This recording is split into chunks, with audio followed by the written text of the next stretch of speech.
Chapter 12. Whisked Away. Gran, I need to sleep, you mumble, rolling over as Grandma tries to shake you awake. You can't have been asleep for more than an hour or two. You've been out cold for 13 hours, Grandma says, poking you again. Don't make me bring dem Milo in here. Ignoring Grandma, you generate an energy shield around your bed and settle deeper into your pillow. Fine, I suppose the 3D VR will save your first appearance on Hero Line. Grandma's voice is muffled through your shield, so you're sure you've misheard her as she leaves your room. What are you? You start dropping your shield. Ah, you and that black magician character seem rather chummy. Hearing this, you jolt out of bed and run into the living room. Two rookie heroes received the opportunity of a lifetime last night as they pitched in on the Millennial Group's most high-profile case of the year, taking down the once untouchable Splice Circle. Your picture flashes on the 3V screen next to Hero Line's main correspondent, Sherry Saw. I'm sorry for the voice, Sherry. You must be hallucinating. Hero Line is one of MC's top gossip shows. What do you want to know most about this smashing mission? Sherry asks as the interactive 3D touch options pop out of the screen. You turn to Grandma. Don't look at me, she says, beaming. This is your 3V debut. You choose. No, if I was a hero, fine. I assume I shall get to see all of these. Let's confirm. Thanks to their joint effort, the MCPD, the Millennial Group, and undercover Fringe's heroes, Static, all remaining high-level members of the Splice Circle have been arrested. After such a devastating blow, the organization seems to be scrambled beyond repair, concluding a near-decade-long reign of terror in the Eastern Fringes. Additionally, reports of anti-gang violence have decreased by nearly 50% since the Splice fall and the breakup of recent Turf Rumble, performed by a slew of anonymous heroes. You smile, knowing that both accomplishments are in large part thanks to your efforts. What hubris. And thankfully, there's no mention of the S that was burned into Madame Vice's corpse. The authorities were very careful not to release any images of her body. The last thing anyone wants are rumors circulating that Smither is indeed alive. For the moment, everybody hopes Vice's murder was the work of a loyalist copycat, obviously equipped with some speedy teleportation powers. But not that speedy, because they gave her time to scream. To reverse Taserface, for a Millennial Group reserve spot. Rumor has it, a fierce rivalry is brewing between rookie heroes Jury and Taserface. Apparently, some heated words are exchanged between the two post-mission, which is understandable, considering it's widely known that Taserface usurped Jury's spot in the Gravitas case, a move many believe led to the unnecessary destruction of the valuable artifact. Now it seems the two would-be heroes are in direct competition for an open reserve member position in the Millennial Group. You think back to the end of the mission, after all the press and police had cleared, Rebellion patted you on the shoulder and said, After what you did here tonight, Taserface, you have a very good shot at filling that reserve spot. We'll let you know in a few days. These words have been ringing in your ears ever since, reinforced by a nod from the Diva, who was having her dislocated shoulder reset by Monk. After those reassuring displays and connecting with black magic, not to mention totally outshining Jury, you know that you have a real chance of filling that reserved spot. You think back to the sprawling MGHQ and the legendary heroes filling its halls. You are so close to being part of that. You can't imagine ever wanting anything more. Except freeing your parents, you dick. Taserface, hero or hack? Newcomer Taserface has certainly burst onto MC's hero scene in the past few weeks. First, widely known for sabotaging the Gravitas case and is suspected of the original Splice Circle murders, Taserface was at the top of the heroic blacklist. However, after Taserface stepped up to play a key role in shutting down the Splice Circle, the MCPD has cleared Taserface of all charges. And with rumors circulating of a steamy potential romance with heartthrob black magic, this hero is definitely one to watch. But it still remains to be seen whether Taserface is a true hero or just a hack on an unprecedented lucky streak. You watch the 3V, your jaw just about ready to hit the floor. It's certainly a mixed review, but press like that is absolutely invaluable for an aspiring hero. If you keep up the good work, you might even be able to undo the rest of the damage, still spotting up your reputation. I've watched enough for now. You hit the mute button, overwhelmed by what you've just seen. That was unreal.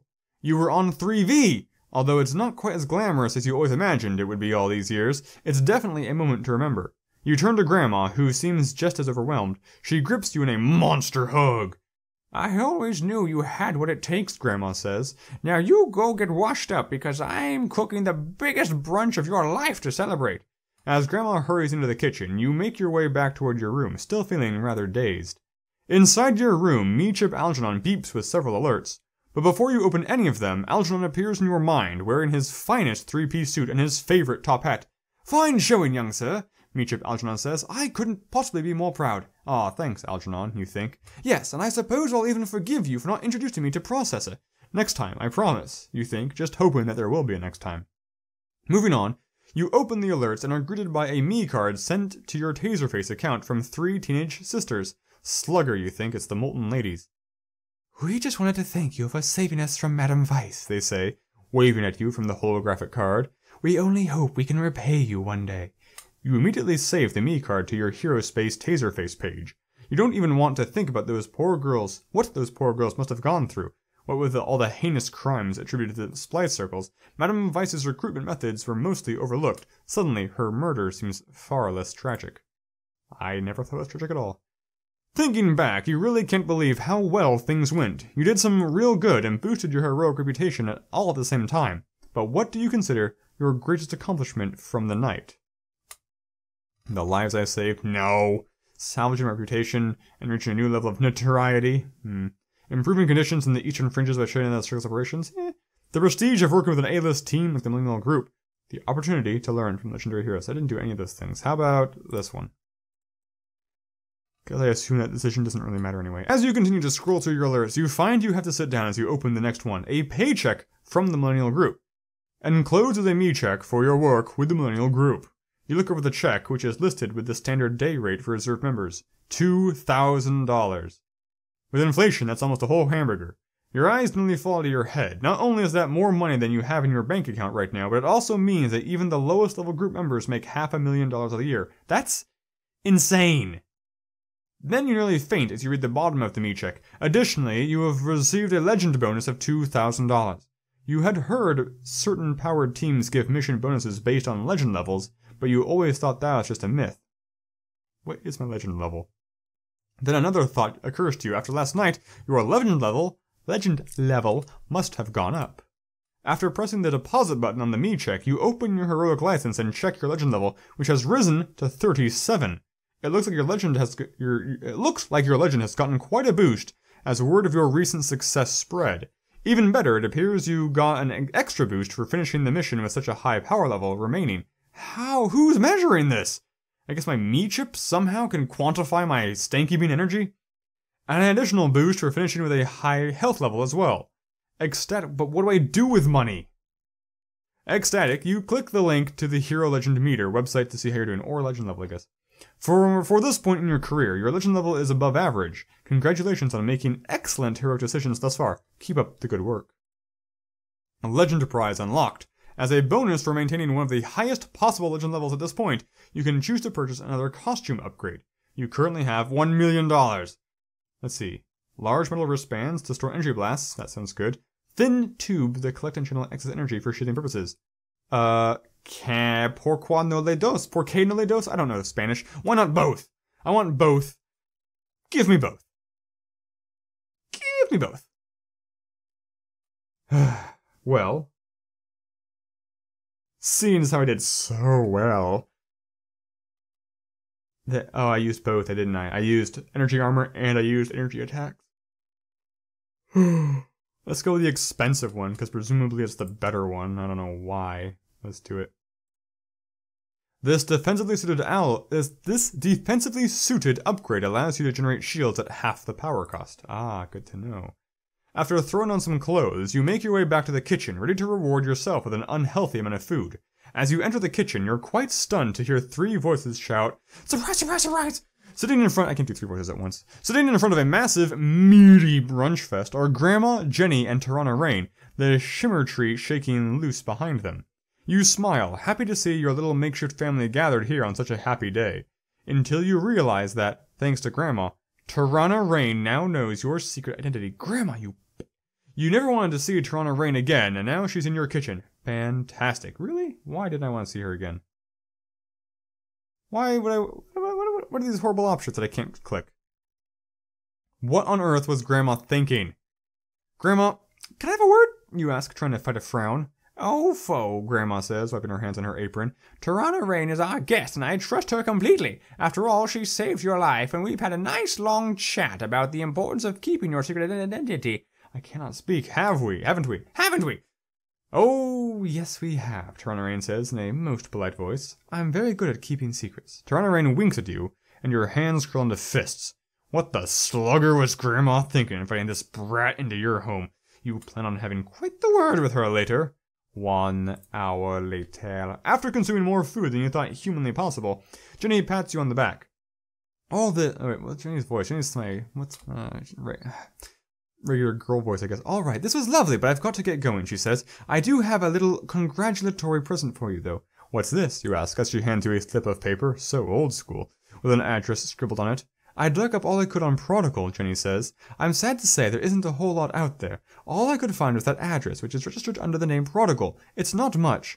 But it's a start, you finish, knowing this is the perfect time to start looking into Prodigy, especially after Madame Weiss's mysterious murder. I think I just figured out what I'm doing for the day. Grandma coughs, nodding directly at Tyrannorain. What are you both doing? What are you both doing for the day? Oh, don't say anything. Without another word, you stand up and walk out of the kitchen. 10 minutes later. As you and Tyrannorain fly across the border of the eastern fringes, you catch the smallest trace of a flash in your peripheral vision. Sonia! You didn't see a flash like this at all last night, so you weren't sure whether Sonia was still following you. Obviously she is. And she must have some pretty advanced camouflaging abilities to boot. You're not sure you'd be able to find Sonia, even if you tried. She seems intent on following you despite your direct refusal. At this point, the best you can do is give her some good things to report.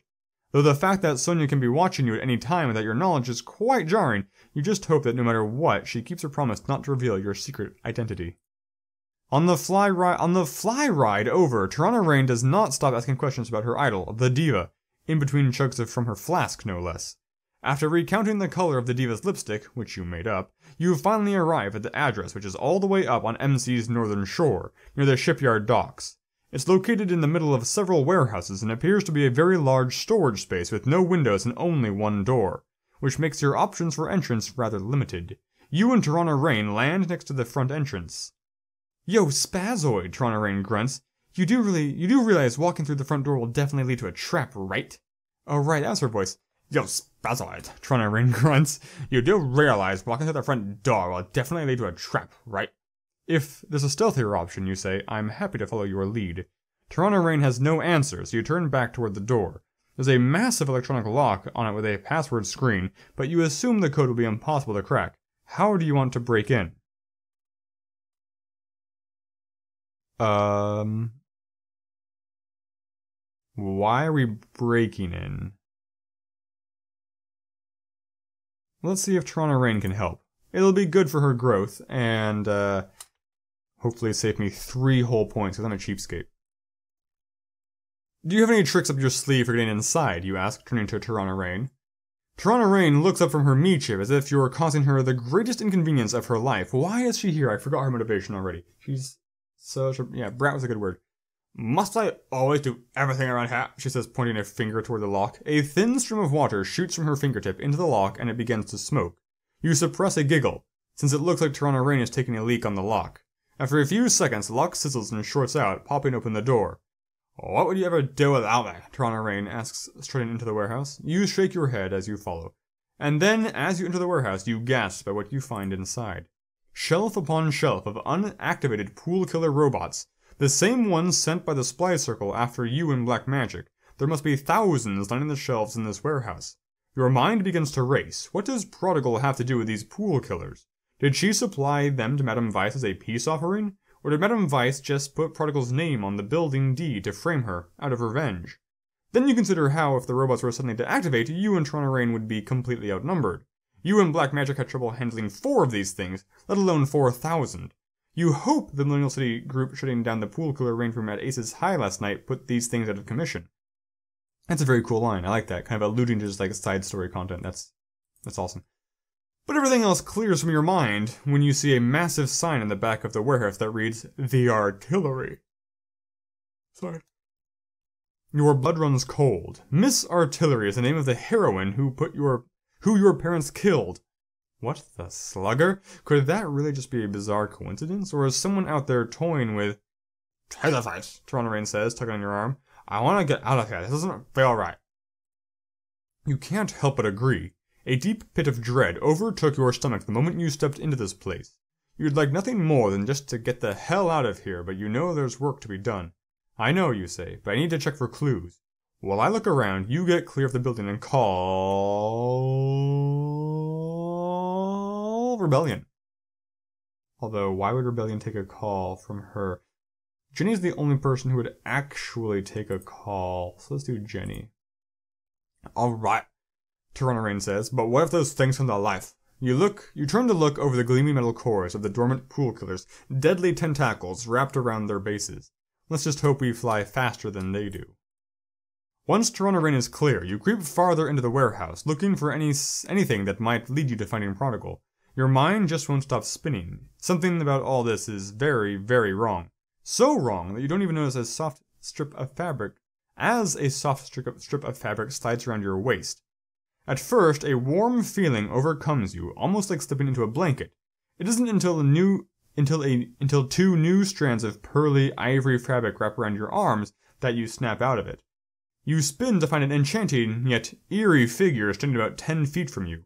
The creature looks almost human, but somehow more ethereal. He, at least I think it's a he, is bone thin and wrapped in never-ending silken strands of fabric, wisping as if in the wind. He looks like some kind of sheer mannequin mummy. You can't help but get lost in the movement of the fabric, which billows like flowing water, but somewhere deep inside an instinct screams in your head, fight back. Fly spin to unravel this wisping mannequin, that sounds hilarious. Charge some marbles from your belt into bombs. Send an energy charge rippling through the fabric strands.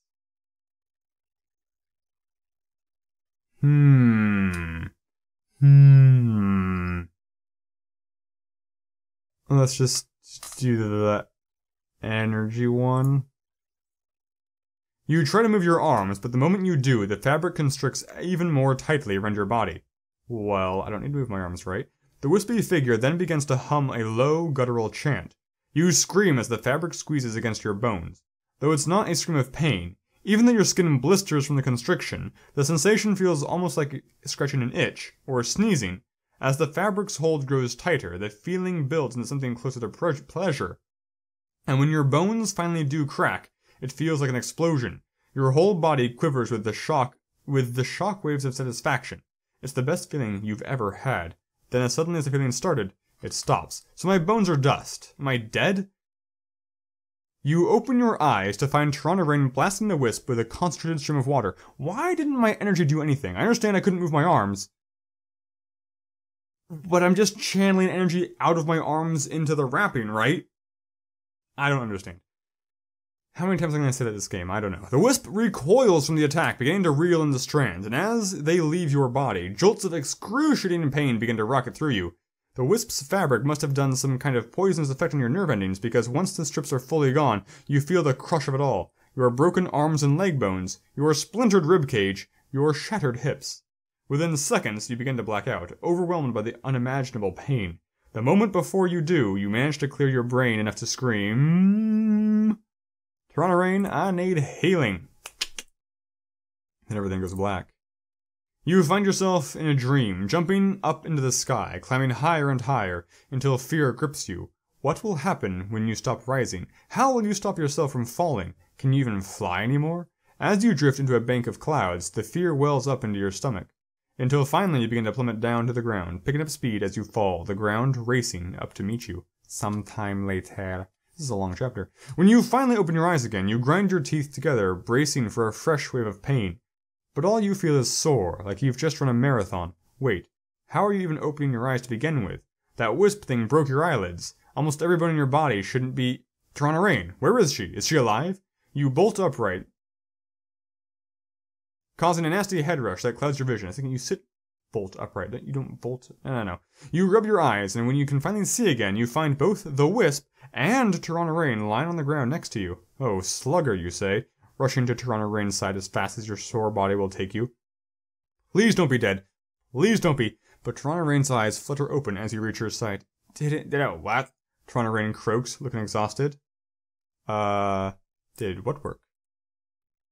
I heard you screaming, so I didn't make the call and came back inside instead. I saw that thing attacking you, so I hit it hard and knocked it down.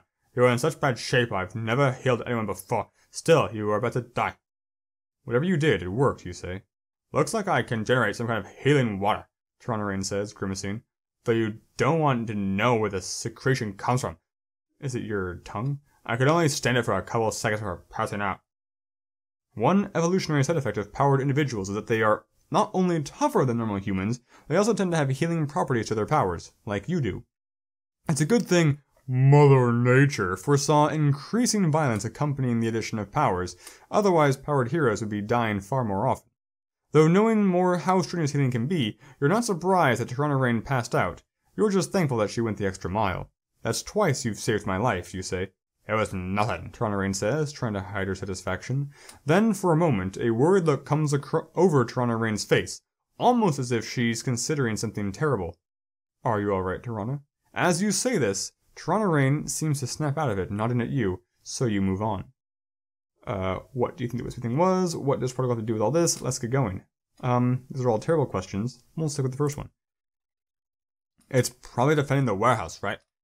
Toronto Rain says as you help her to her feet, but suddenly your meat-chip buzzes with a call. Before Algernon even has a chance to ask if you want to answer, black magic appears in holographic form, evidently having placed an urgent priority call. Taserface, please help, Black Magic screams. Get to the headquarters now. With that, the call goes dead. You try to call back, but get immediately bumped to holo mail. You turn to Toronto Rain, your adrenaline already pumping. Can you get home on your own? I want to come. Go home now and I'll promise I'll introduce you to the Millennial Group later. But if you follow, I'll just pretend you're a deranged stalker fan. It may be harsh, but if someone as powerful as Black Magic is really in trouble, it's bound to be serious. You can't be putting Toronto Rain in yet another dangerous situation. So you take to the sky, leaving Toronto Rain to pout. Next chapter, The Room! Oh, hi Mark, that's gonna be great.